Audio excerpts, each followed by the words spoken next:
This is Coop's Comedy Corner. Buckle up because it's funny as Coop's Comedy Corner.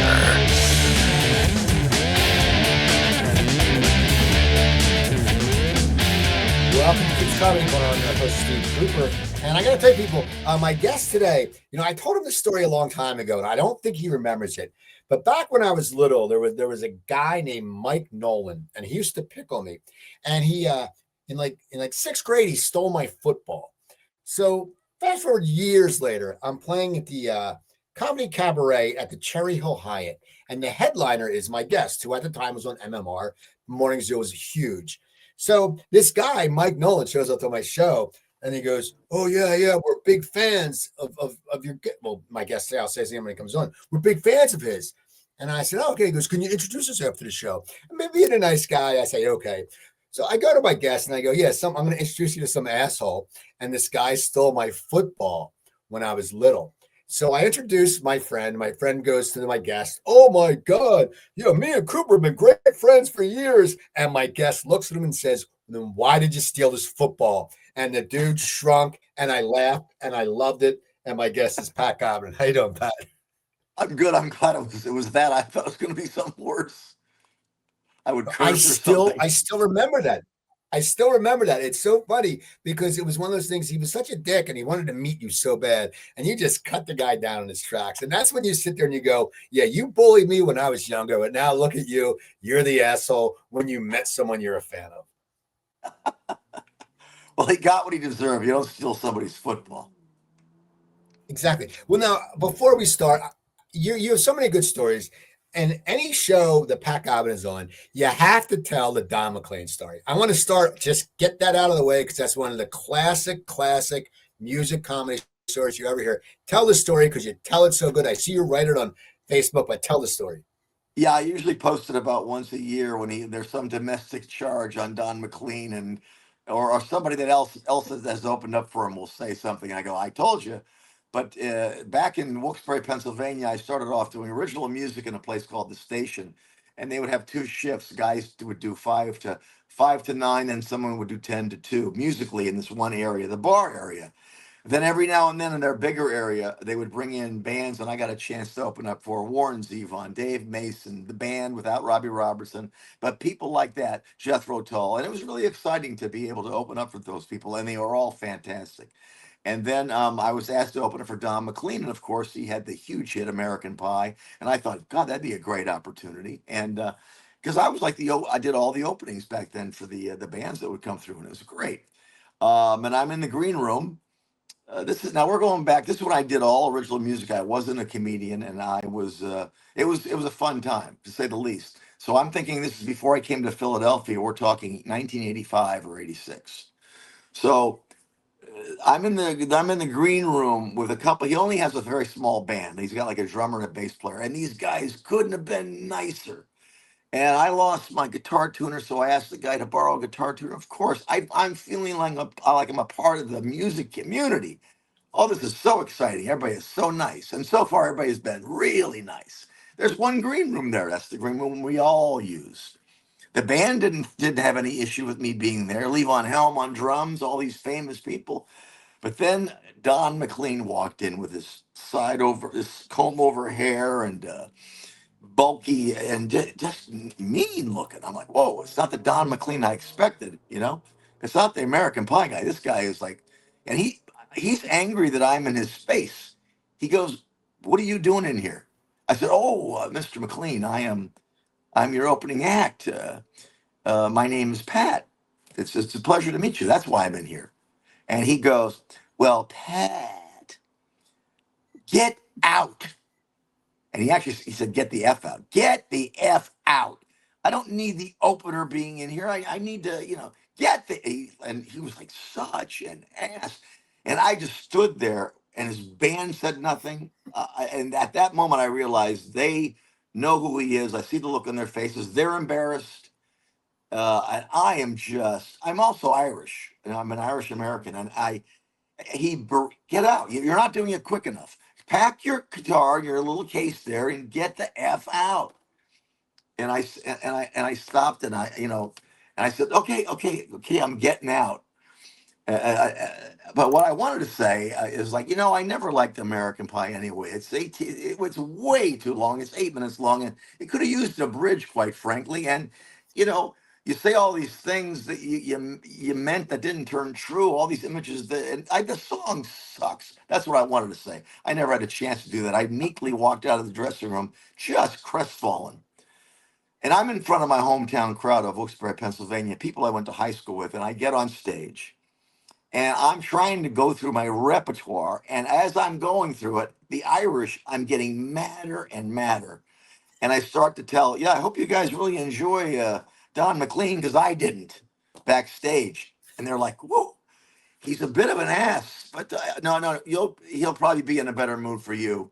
And I do another song. I go, and I proceed to tell the story. They were howling.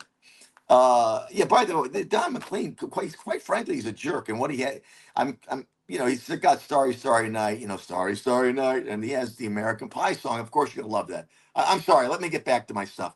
And I would do 10 seconds. Like, I can't. I just had 5 minutes left, so I knew what I was doing. I can't go on any further. You got to know the truth. The guy's a complete effing asshole. I'll tell you exactly what he did, and I told him what he did. And I wish I told him, your song sucks anyway. Everybody's howling. And I'm quite sure he's going to close with it, and you're going to enjoy it. Most of you will enjoy it. But I just want to close. Let me just close with a little bit of American Pie. I don't know it. I've never memorized it. Bye, bye, the American Pie guy, Don McLean. I was just cursing and making it up, and everyone is howling. He's such a effing guy. You don't, why bother watching him? Da, da, da, da. And this is okay. Good night, everybody. I mean, in my hometown crowd, they went nuts. But as I was doing the little closing thing on the stairs, I noticed the shadowy figure of Don McLean watching me destroy him to people, people who are my friends who are just egging me on. They're howling, because I'm ruining my career at the station. The guy who ran it, Jerry Sisk, is going to hear about it, and so as I'm walking up the stairs, I have a feeling of like, yeah, well, no one deserves that. And as I'm walking by him on the stairs, am I allowed to curse? Can I Yeah. curse? Okay. As I Yes. walk by him on the stairs, I go, don't fuck with me in my hometown. Go fuck yourself. Have a nice night. And by the way, have fun singing American Pie, because all they're going to fucking think about is what I did. Fuck you. And I walked in. I walked to the green room, and his band was like laughing and clapping.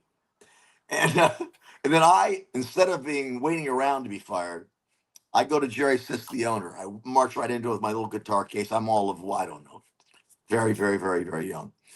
I march in there with my guitar case. I set it down and go, you're going to have to fire me. I told Don McLean to go fuck off. He was a complete asshole. And Jerry Sisk's laughing.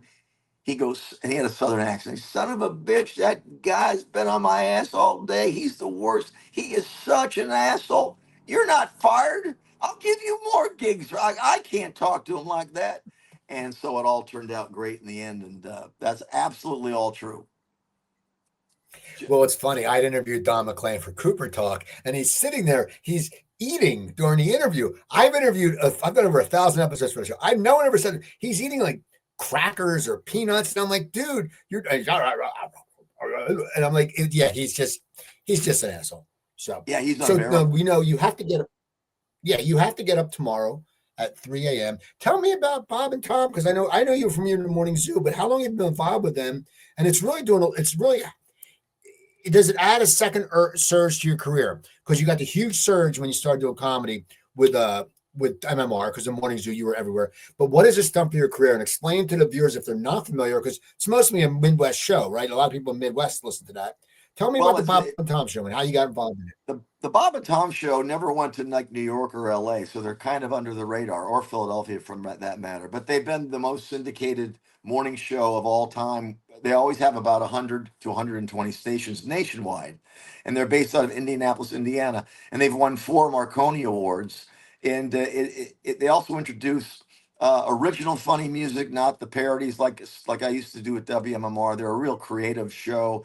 And I started off the WMMR's Morning Zoo in '88, and then in '94 we all got fired because Stern beat us. Then I went to Stern and performed with him for a while. then disaster struck and tragedy came when John DeBella's wife passed away. And it just left a bad taste in my mouth all the way around for radio. So I went out and just did road work as a musical comedian. And then this opportunity came up in around 2001. I still didn't want to do it. And then 7 years ago, Bob retired. So the Bob and Tom Show brand is still there, but Tom is there with two new guys, Josh Arnold and myself. We've been there since 2017. And this has been the best thing. I mean, we're doing the best work. I'm doing the best work of my life at an age when most people would be thinking of retiring. I am. This is extraordinarily exciting, and where we can go into any Bob and Tom market, and of course sell out these theaters. And when we do our Bob and Tom shows, we do shows by ourselves. But it's also a lot of work. I go in at 4 a.m. to prep. I'll write 4 songs for that morning, like something on the news. I introduce one of my new ones, and I've been able to record in their recording studio for free. So all my albums are done there, and I get to work with Mellencamp's guys and Andy Newmark, who plays on John Lennon's last album, and like really exciting stuff because this Indianapolis, for some reason, with the IU Music School, has the most amazing musicians, and it's really off the radar. You'd never know it. And I'm not a Midwest guy. Was raised I was raised in northeastern Pennsylvania, and you know me as a Philly guy. And then when all the radio kind of fell apart for me, I went in the road. But this Bob and Tom experience is fantastic. I mean, we have our own access to art materials and social media, and then of course the big show. And we have big people on, every day, from Nate Bargatze to whoever coming in, and we interview comedians. But we're really a really good base. Josh Arnold from St. Louis is a wonderful comedian, and it's an extraordinary grind.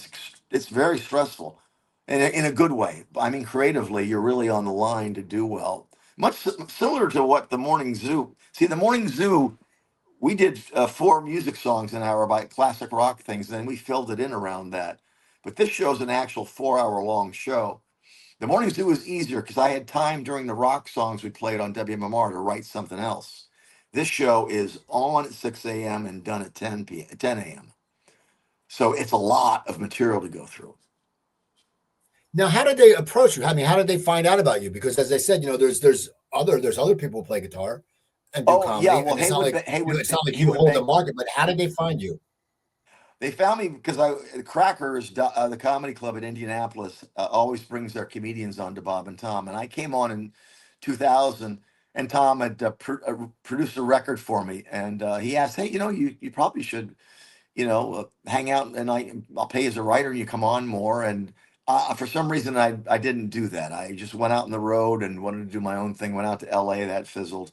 So then around 2017, after when Tom offered me, no, you really should be a member. This is what we'll pay you. And I said, well, now that I have a son, being in one area, that's very attractive to me.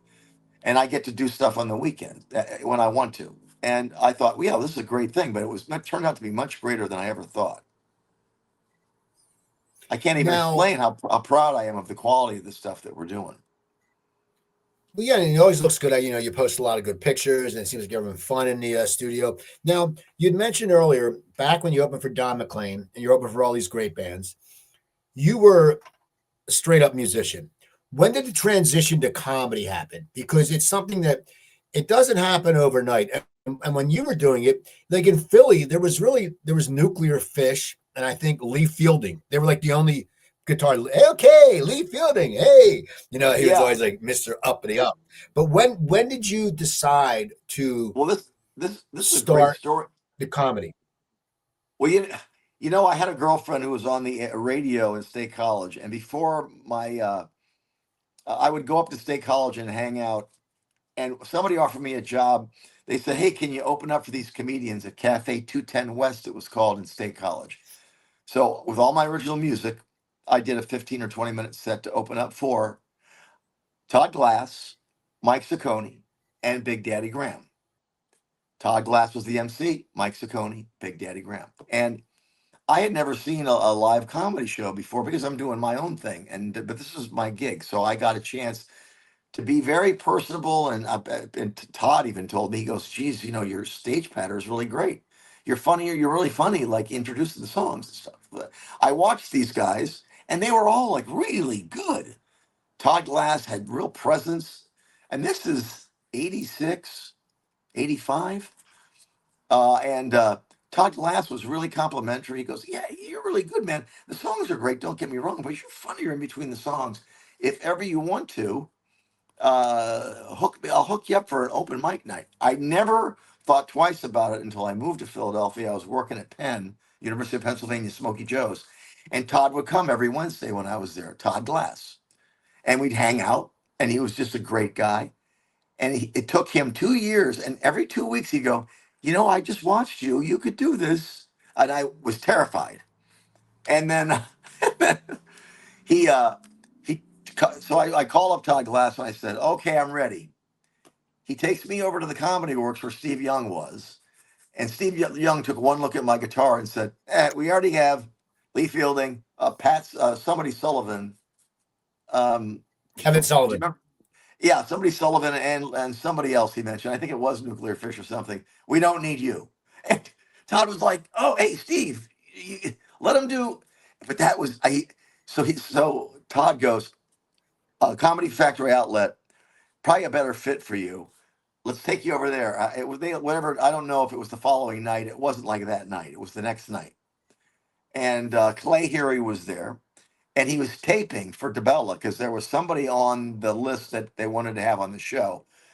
It just so happened that they were taping. And I was terrible, but I put 5 impressions together. Like I think I did Petty, Springsteen, Billy Joel, Johnny Cash. Nothing funny about it, but it worked for some reason. I mean, I ended up bombing later and earning paying my dues. But I would go, "Tom Petty, that's the lyric. He sounds like he's constipated, something stupid. You're so bad." I would do. Then I would just one line and it killed because the Comedy Factory Outlet, the way it was set up, was just a dream. Oh yeah. So I did like Billy Joel for Weight Watchers. She's got a way 250.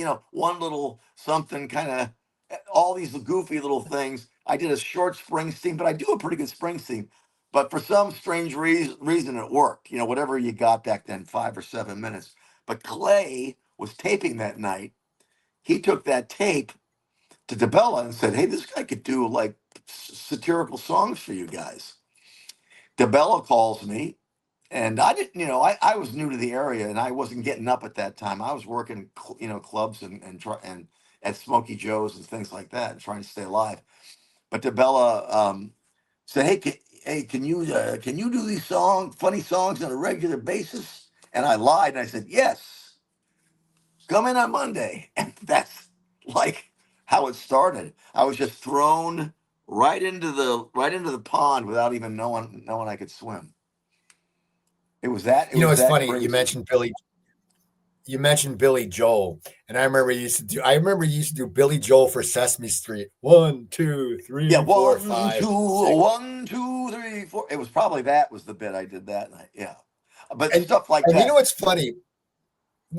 They were good, and I remember a lot of your songs. And what's funny is I interviewed the guy Martin Page, who wrote the music for "We Built This City," and I interviewed him like 7 years ago. And then his manager reaches out to me about 6 months ago. And she goes, "Martin really liked doing your show," and he said he has a new album coming out. And I always think of you because we talk about that. And he says, that's how he became friends with the guy from Wang Chung, because Wang Chung Tonight and that were like wrote the worst 80s songs. But he used to do "We Built This Titty" on silicone. And I always think about that when I talk to him.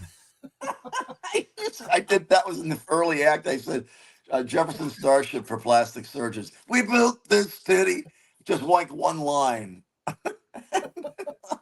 so bad. So did the song at that time, you said you're under pressure, you have to write 4 song parodies. And I think sometimes when you have to do that, or for whatever you have to write these song parodies, I think to people on the outside, they probably think, "Oh, that's probably easy." But when you try to write it, it's hard. Were they coming easy to you? Like, because you didn't have to do a whole full song, because like the Morning Zoo didn't do full songs. They did a snippet. So was that easy for you, or was it a challenge every day?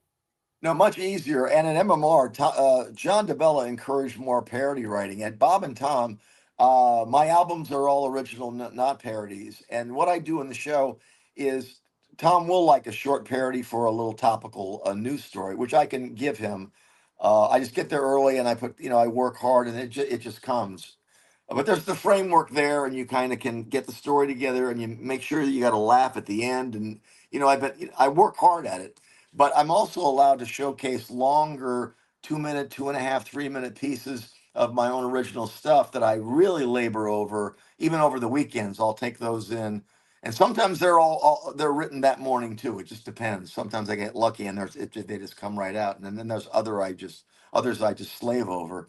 But yes, the little parody things. If you got a good little hook, you got your. I get the original words, so I kind of match the frame, and then I never played these songs out live, so I've got to listen to it to learn the chord changes, and then we're on the air ready to go. And we're a little really loosey goosey too. So if there's mistakes, they'll bust my balls, and we'll have a good time. They're all real funny in there, and have had every comedy pitch thrown at them. So I always have to surprise them somehow. But I think the short little parodies are much easier than the longer form original songs that I bring to the table. Now, when you were with MMR, okay, in the beginning, when you got from that night at Comedy Factory outlet, they put you into playing this.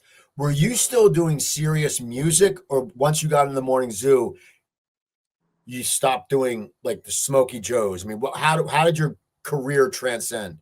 Once I started WMMR, the demand was so strong, and it was hard for me to get up at that time. I mean, I remember being a real grind. I remember going to sleep in my clothes and just putting a baseball cap on, showering the night before. It was so difficult for me to get up. Now it's a lot easier. I'm older and I have a better schedule and I'm healthier. I mean, we had a deal that we wouldn't drink during the week, but boy, did we catch up on the weekend. It was just like they were it was then you just like have to rehab yourself on Sunday and then get back to work on Monday. But we had the fight of our lives going against Stern. So at that moment, I I stopped doing original. I mean, I kept writing them, but I never did any more out live. If I were out for any event, working for Andy Scarpati in the beginning, and places that Todd Yon had gotten me into, I would do I would do like I didn't really have a half hour. I would do 15 to 20 minutes and fill. I didn't even know it was called crowd work back then. I just didn't have an act and would engage the audience organically. And then because it was energetic music, I was headlining before I should have. Was not ready to do 45, but I filled it in with what I later learned was, where are you from? What's your job? What's your name? Kind of things, and make songs though out of them. Didn't know I was, doing what's huge now in the business, Matt Rife and everybody doing crowd work. I just didn't have an act. So I that was my crowd work. But somehow I would get through it and learn how to improvise better each time. So I stopped doing original music completely and dove into weekend comedy. And then when we got fired at WMMR in 1994, I did full-time comedy and then found out how to really, learn my craft out in the road everywhere, all 50 states. I did all 50 states, and I'm just amazed that because I didn't have a woman in my life at that time, and I was able to kind of just roam the country and really learn what I was doing. Now, what was it like at the Morning Zoo when Stern came into town? Because I remember the Morning Zoo was so big. I remember my guys from college said, if we ever hear your name in the Morning Zoo, we're coming to see you, your comedy show. And I said CFO, and Clay said, oh, this weekend, such and such, such, Steve Cooper, I was hosting. And my friends showed up and they said, we told you. I mean, that was like the Morning Zoo was everywhere. Everyone knew. I mean, it was you, it was Clay, it was DeBell, it was Mark the Shark, it was I think Roger Wilco. There was like Yeah, these guys from Action Jackson, Jack Quigley, who I'm friends yeah. with on Facebook. He lives in the Bay Area. And what was it like though when Stern came in? Did you guys immediately see the writing on the wall, or did you think that you were going to put up a fight and you were going to keep Philadelphia? No, in '87, when I was brought on the show, Stern had just gotten into the market. So one of the reasons John had me on was his extra ammo, he called it. And we found a way to make these songs popular and do a lot of them on news stories that were Philly oriented, so that we had a Philly oriented show. He was from New York, and he was Philadelphia was his first syndicated market, but he was number two. He didn't win for a long, long time. So 87, we were number one, 88, 89, 91. All of a sudden, around 91 or 92, I don't know for sure exactly what happened. That's when Stern won in the market, and then we were now number two. But I think we were sort of confident that. Sorry, I got a message. We were sort of confident that we were going to stay number one. So when it happened, it was a bit of a shock, and then to have because Stern attacked DeBella in a horrible way, and when he finally won, it became it was another. I couldn't believe how ugly it was. They did the funeral for him and had him in the casket, and there were thousands and thousands of people outside the studio, and it was very unnerving to say the least. We were down by the first time was in Rittenhouse Square, I think. The second time was down by the Liberty Bell. We were in a studio there, so they did a couple of funerals, but the first one at Rittenhouse Square was terrifying because there were people in the elevator pushing us as we were going in, and we did not expect that they would be that huge. Do you remember those funerals and all that kind of stuff when it came to town? I remember seeing them. I remember seeing, yeah, and you'd hear about it, and he'd show up. Yeah, I mean, I didn't go to them, but I remember them. But I remember that John would attack like Harvey in the morning, Harvey Holiday, and other people in the market when he first came in. So I didn't understand why we didn't go after Stern. We never really mentioned him at all. We thought we were taking the high road, and I think Philadelphia would have liked more of a fight. I had songs ready to go against Howard Stern. I remember writing them. We recorded some even, and we were going to start to pull the trigger and do them, and then John backed off. And don't get me wrong, John was in charge of the show. I mean, I didn't agree with it at the time, but it was his show. I mean, the Morning Zoo was all John's, creation, to say the least. So it was sort of a shock to have Stern come in the market, but it took him a while.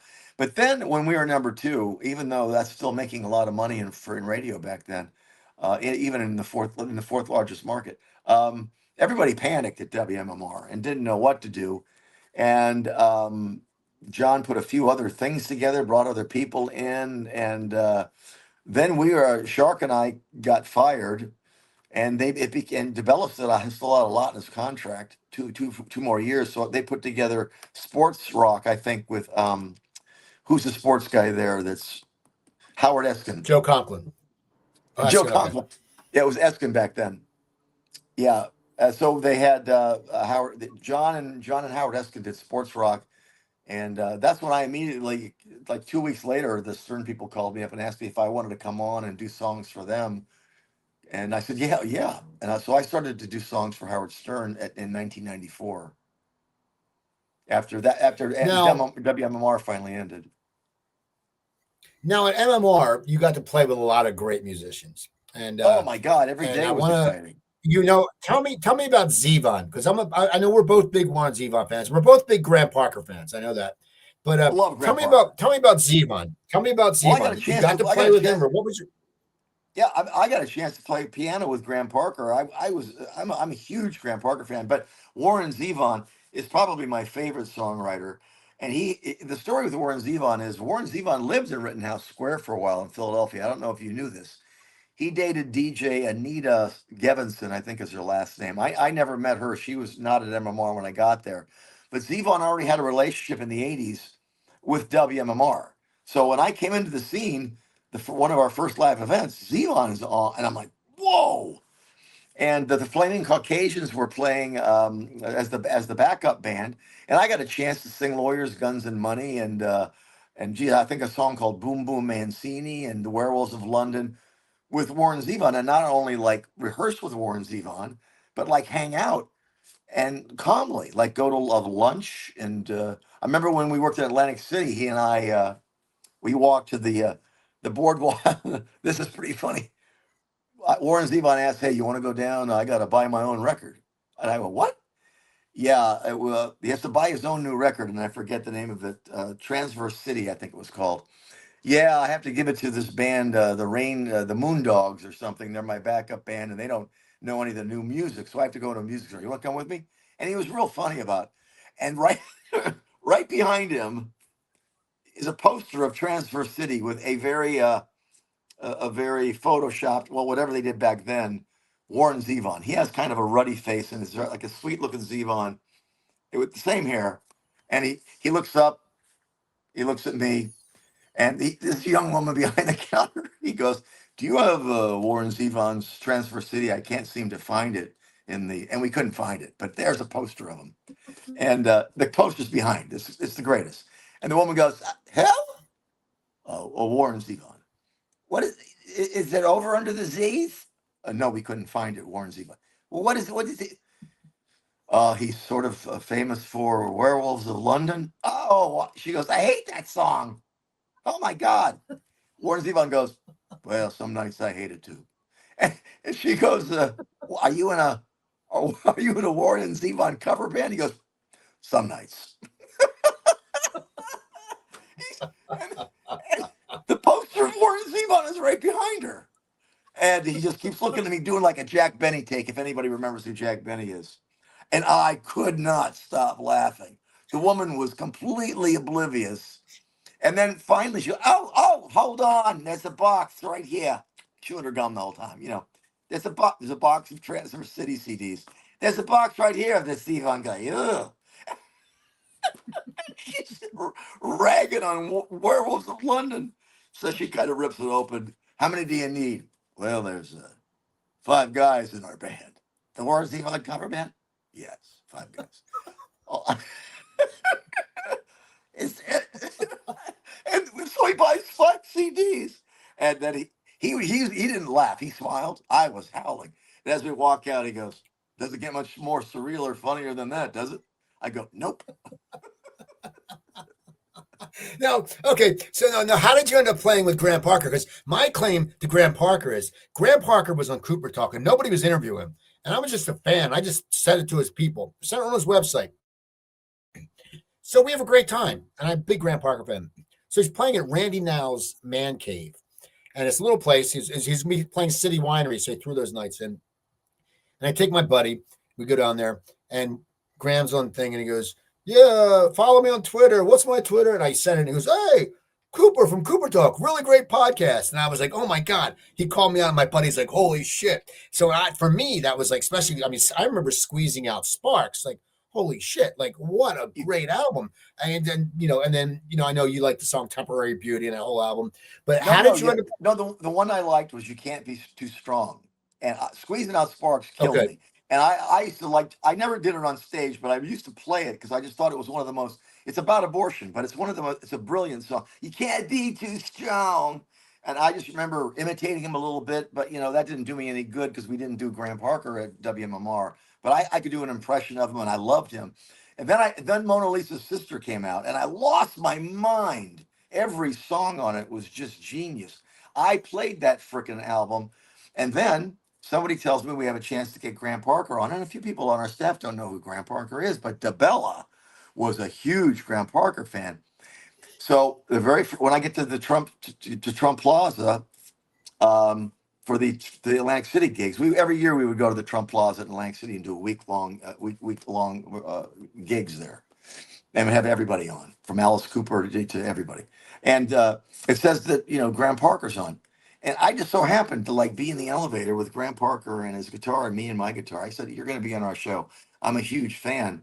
And I just had the balls to say, "I'd love to play along with You Can't Be Too Strong." And he goes, "You know it on piano?"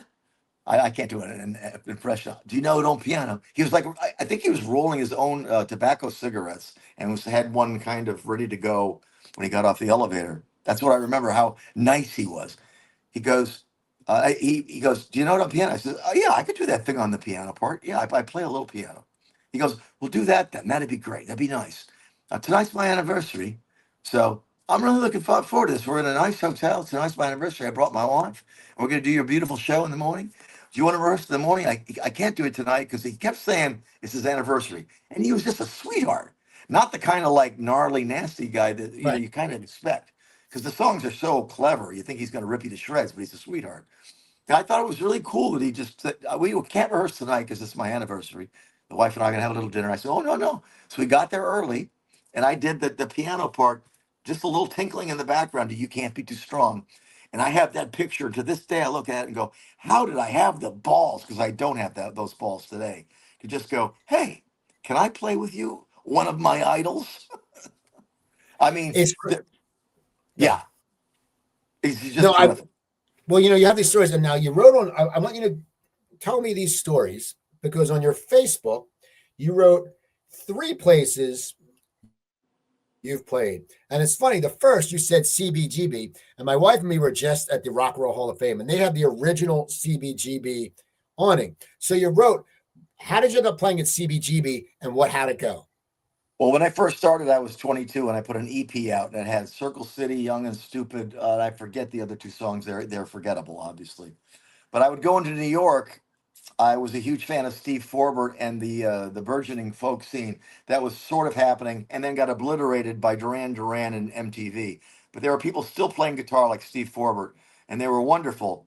So I would go into New York around 82 or 83 when I lived in Wilkes-Barre, Pennsylvania.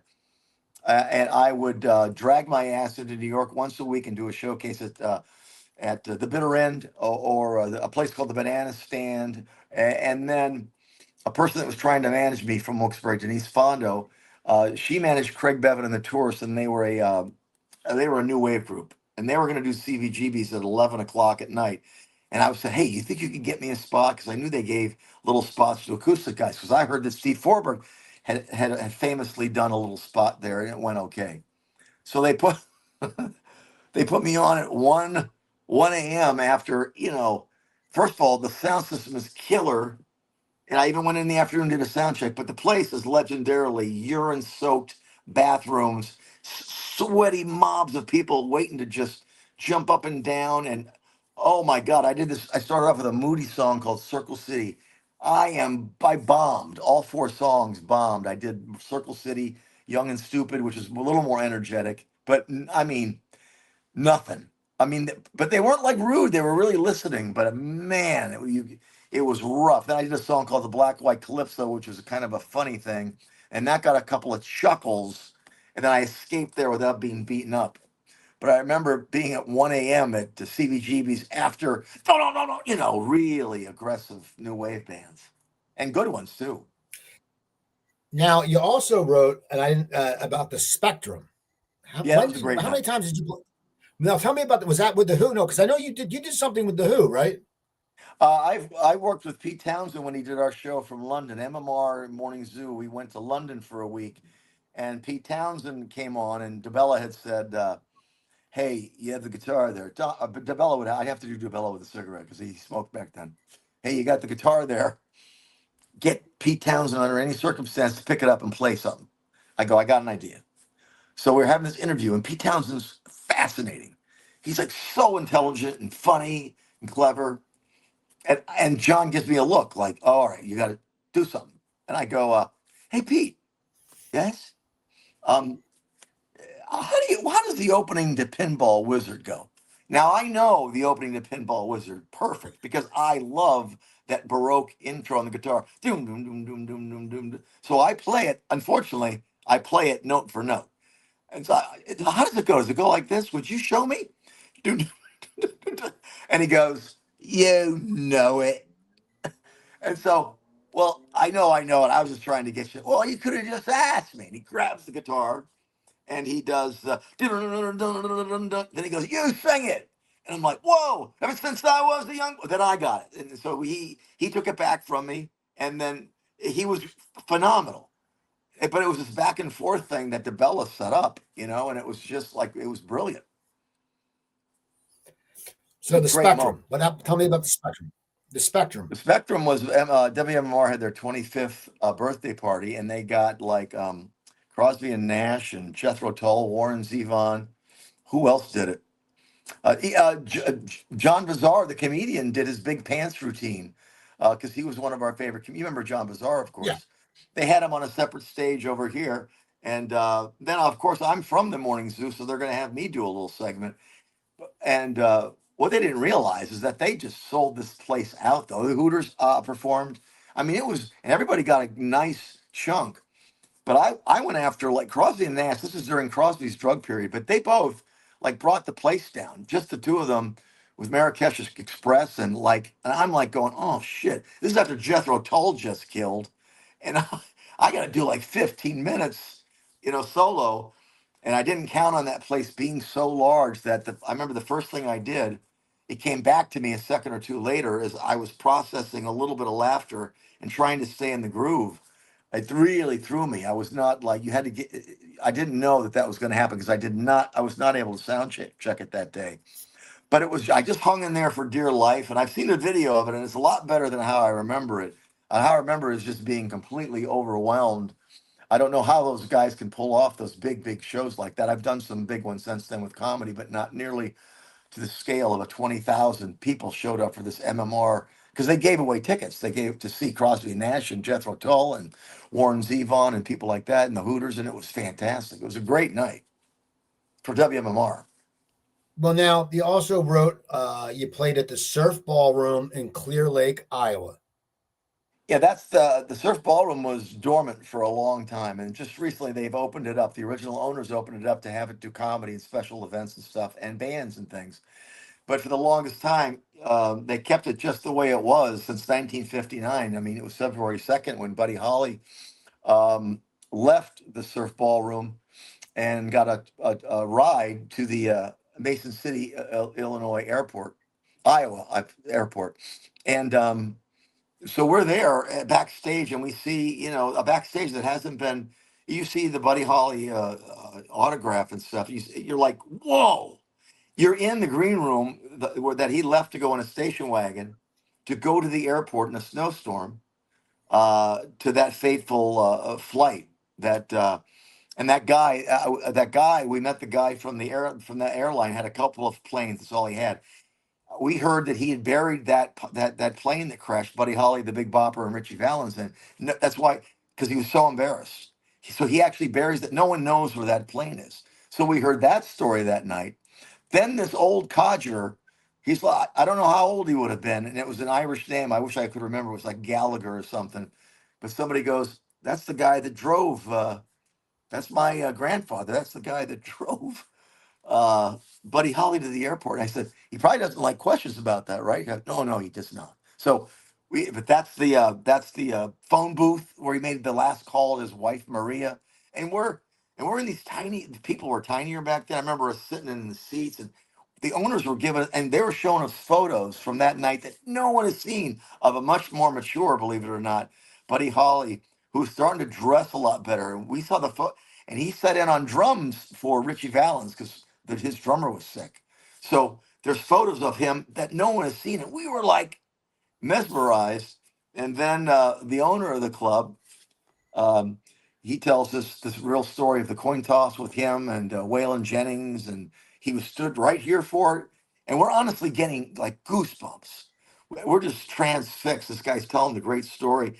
And then the grandson of the guy who drove Buddy Holly, this is now also in the winter and it's snowing outside.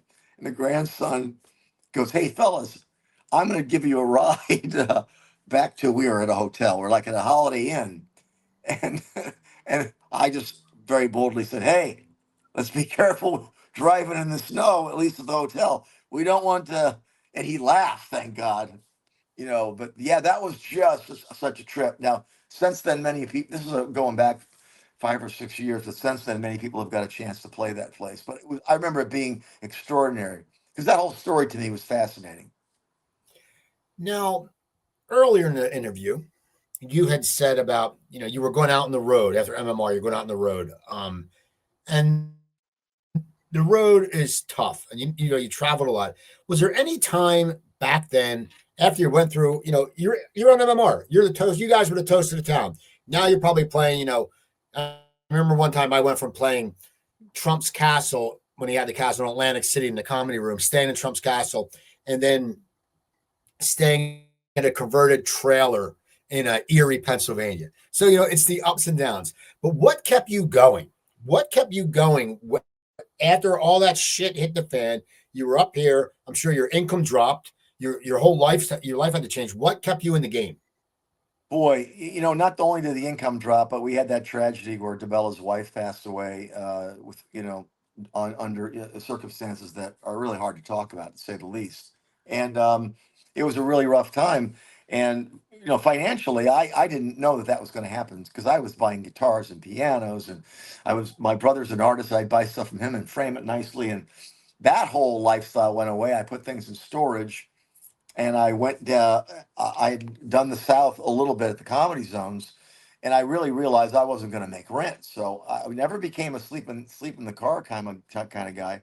I was able to put a schedule together where I could afford a hotel in the 2 days off for the week. I went down to Charlotte and did 1994 was the basketball tournament was down there.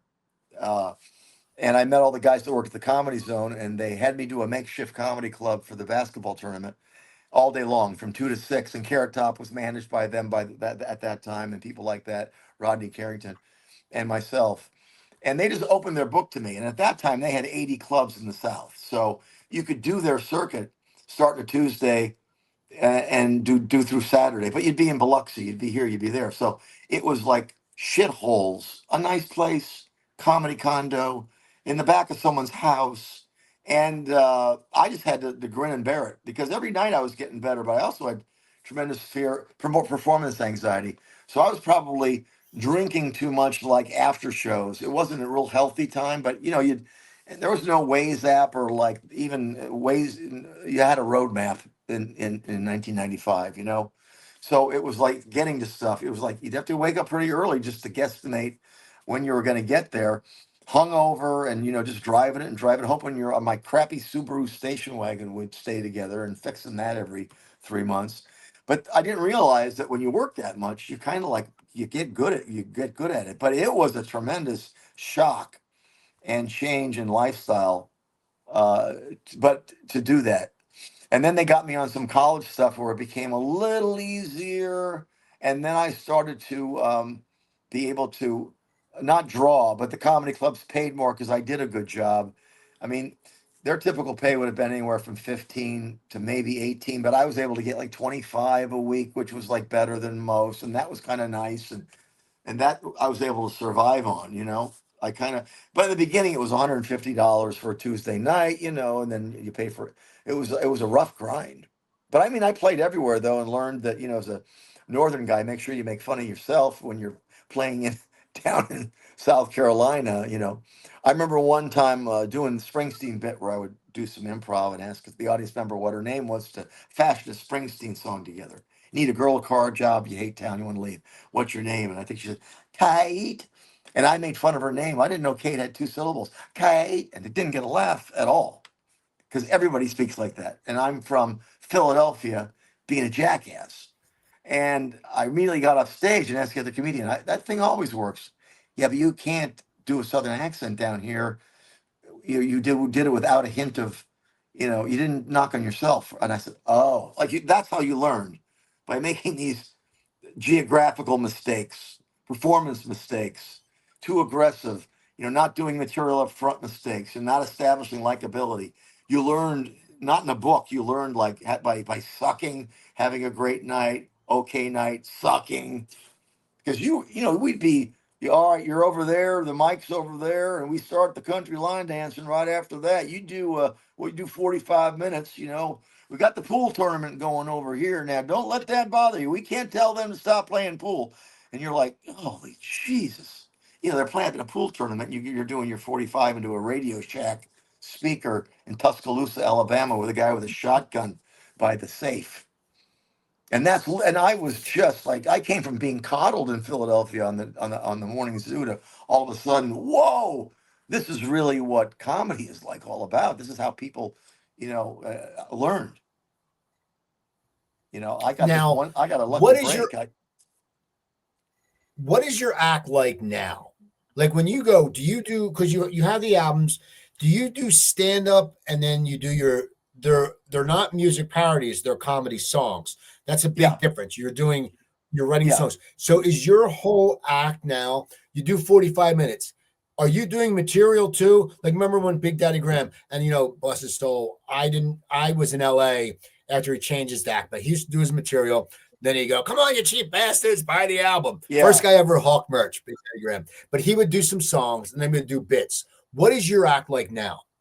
Well, I am still like comforted by. I go on with an acoustic guitar, and I just greet the crowd. Hey, repeat after me, and I get things going, and I kind of turn it into a raucous bar for a little bit. Like it's going to be crazy, and then I just kind of settle down, and I do stuff from the albums like Gangsta Folk. I still will do the Springsteen bit that I had for 20 some years because it works in every environment. Springsteen is what he's like, maybe older now, but people still know who I'm talking about. Bob and Tom's demographic can skew a little older, so people know me from the Bob and Tom show. But I do, and I close with a big band song where I put the guitar down to the big band arrangement that we had done in the studio. That's called First Date. And that's a big Sinatra kind of, two older people are on their first date. Because with medicine now, older folks are dating, and it's a funny take on senior citizens dating without being, it's not it's an ageist song, but as a man of a certain age, I'm allowed to make those jokes. So I close with this big band number, but it's original. And in between, I do things that are memorized from the show. Now I do a lot of stuff off a monitor that I write that day that people will shout out. I try to ignore them because I'm not working with a teleprompter on the brand new thing. So I have numerous songs memorized that are off the albums from the last 4 years, 3 4 years, and that's what I primarily do. But I set them up organically. I'll talk before each song and kind of segue in and out.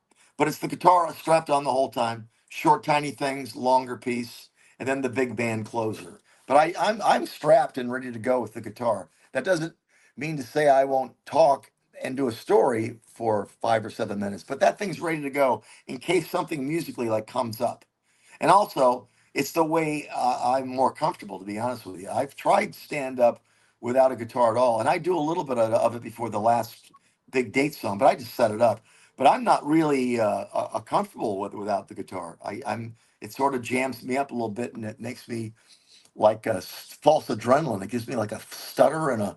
I'm not. If I did it, I'd probably be more comfortable. But I'm real comfortable being able to stop when I want. If there's something going on over here, I can hopefully make it funny. Stop. Go back into something original and hopefully get their attention. Entertain them. Now, how much easier is it for you that when people come because they know you from Bob and Tom, they know you? Does that make it easier to perform, or does that put a little more pressure on you because they are probably going to expect exactly what they hear on the radio, but you may not always want to give them that? So do you think it's a benefit to be known like that, or is it sometimes a hindrance? It's a benefit when you first walk on stage because it's a kind of a cool moment. It's a radio famous moment. It's not real famous moment. It's not Jerry Seinfeld famous or obviously not Tom Cruise famous. But radio famous has its own little thing. I remember it in Philadelphia. It was very exciting.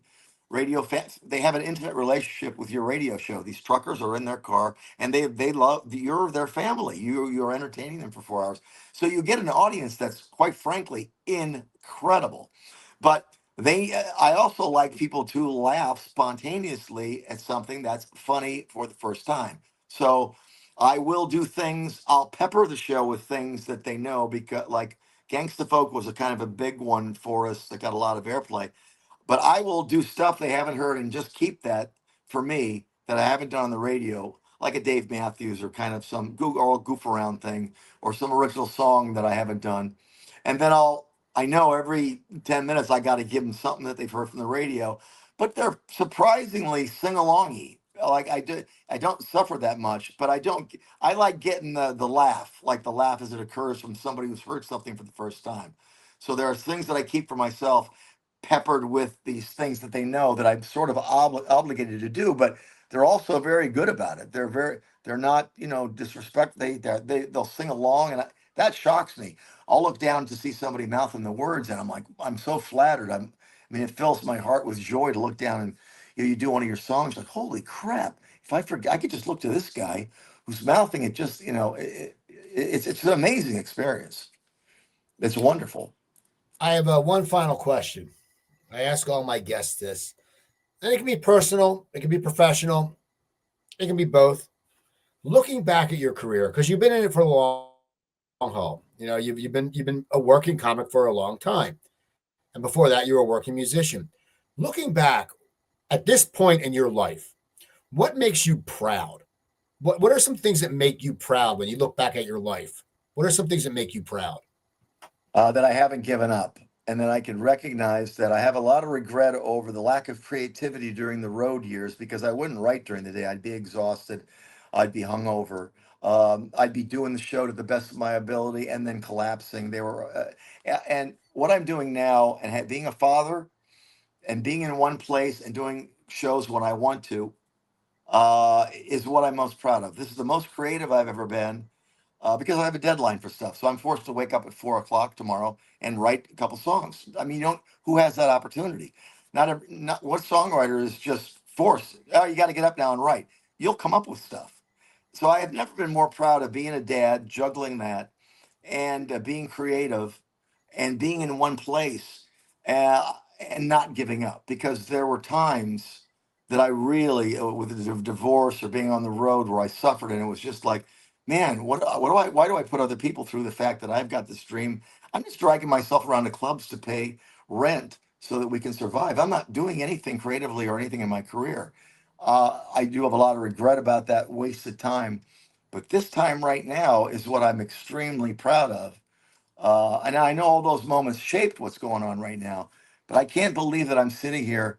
I've never given up, and I'm really proud of that, because this moment, it means the most to me. What's happening right now? Don't get me wrong, MMR was a great time, but I probably didn't appreciate it at that time. Right now is just extraordinary. And radio's changing, and it could change all for me tomorrow. But I'm prepared now. I'm a bigger boy. I've made a lot of mistakes, and I'm very proud that I haven't given up. Well, this has been awesome, Pat. Now, how can people find you? How can people get in touch with you? You have a website? Yeah, we just put up a new one. We're working on a new album. In fact, Andy Newmark, who played on John Lennon's last album, is playing on this one, and Mellingham's band's on it. And that's going to be out in like 6 months. So the website's patgodwin.com, and all the albums are on every format, on Spotify, whatever your thing is. They're all the last 4 albums that I did at the Static Shack with Bob and Tom, produced by Alan Johnson and Tom Griswold from Bob and Tom. They're all out there, and you can find all that stuff there. Spotify is great. I know they don't pay us a whole lot, but it's an easy format for everybody else to kind of jump on board with. That's the one I kind of point people to. There's no real money in it anymore, but I love doing these albums, and that may change sometimes, and we'll find a way to monetize it. But yeah, and patgodwin.com. So people, go check out patgodwin.com. Don't forget my one podcast, go to coopertalk.net. I have over 1,050 episodes. I just interviewed Dizzy Reed from Guns N' Roses, their keyboard player. Oh, wow. That's up there right now. And I have Ali Walker, the actress, coming up, and a few other great people coming up. Also, go to YouTube, the Coop Tank. That's my local. Just won an award, the Earworthy, for best local podcast. It's my business show. I interview 3 different business people. We talk about a roundtable, and premiering today, my old buddy, my friend John Fagerholm. He used to be an entertainment lawyer. He's a business lawyer now. Twice a month, we have a new show called Lawsuits and Lessons. I interview him. We talk to people. We talk about the law. So check that out. And don't forget to go to YouTube and look up Trainwreck Comedy Trainwreck. Jimmy Corhan. I want to thank Jimmy Corhan. He's the producer of the show. He has a great site going over there. He brings a lot of acts on. He has the legendary Win and John Kensel of a podcast. Julia Scotti had a podcast, Coleman Green, Ed McGonigal. The list goes on. He does so much for the Philadelphia comedy community. And he set up a site for me called Coop's Comedy Corner. So if you want any swag from any of my shows, the Coop Tank, Cooper Talk, or Coop's Comedy Corner, go do it. So anyway, I'm Steve Cooper. I want to thank you for listening. Go to patgodwin.com, and you all have a great time, and I'll talk to you next week. Coop's Comedy Corner.